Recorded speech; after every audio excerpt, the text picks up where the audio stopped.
औचित्य साधता 69वा वर्धापन दिन आहे धम्मभूमीचा आणि त्या अनुषंगाने आपल्याकडे हा जो महोत्सव साजरा होतोय त्या अनुषंगाने मी प्रशासनाचा एक भाग म्हणून नियोजनाचा भाग म्हणून इथे आज उपस्थित राहिले।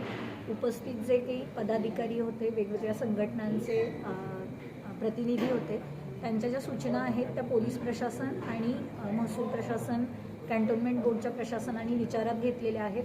योग्य सूचनांचा नक्कीच आदर राखला जाईल आणि आमचा समन्वय राखून आम्ही हा सोहळा सकारात्मक दृष्टीने आणि योग्यरित्या शांततामय रीतीने पार पाडला जाईल याची पूर्ण दक्षता घेत आहोत।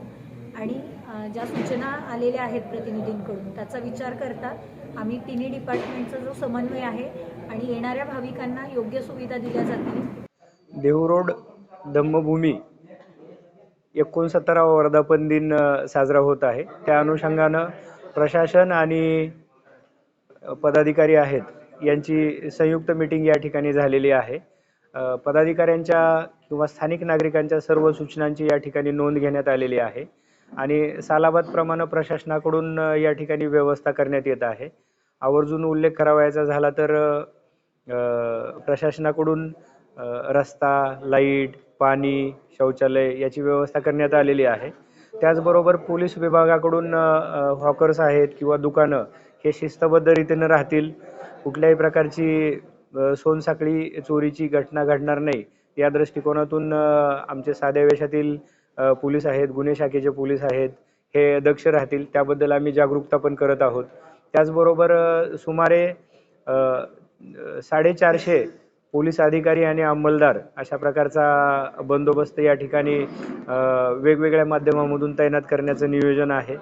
त्याचबरोबर अनुयायी जे आहेत त्यांना या ठिकाणी दर्शन सोयीचं व्हावं म्हणून हा जो रस्ता आहे, मुंबई पुणे जुना हायवे आहे, याच्यावर आपण डायव्हर्जन पण केलेलं आहे आणि जी शहरामधून किंवा पुण्याच्या दिशेने जी येणारी वाहनं आहेत ती वाहनं आपण भक्तिशक्ती चौकातून डाव्या बाजूला रावेत मार्गे वळून मुकाई चौकातून आपापल्या इच्छित स्थळी जातील असं नियोजन केलेलं आहे।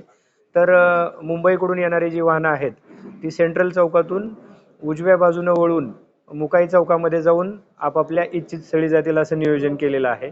या दोन्ही ठिकाणावरून म्हणजे भक्तिशक्ती चौक आणि सेंट्रल चौक या दोन्ही ठिकाणावरून अनुयायांची वाहनं मात्र व्हेरीफाय करून मध्ये सोडण्यात येणार आहेत आणि दोन्ही बाजूला असणारी पार्किंगची ठिकाणं आहेत त्या जागेपर्यंत प्रवेश दिला जाणार आहे।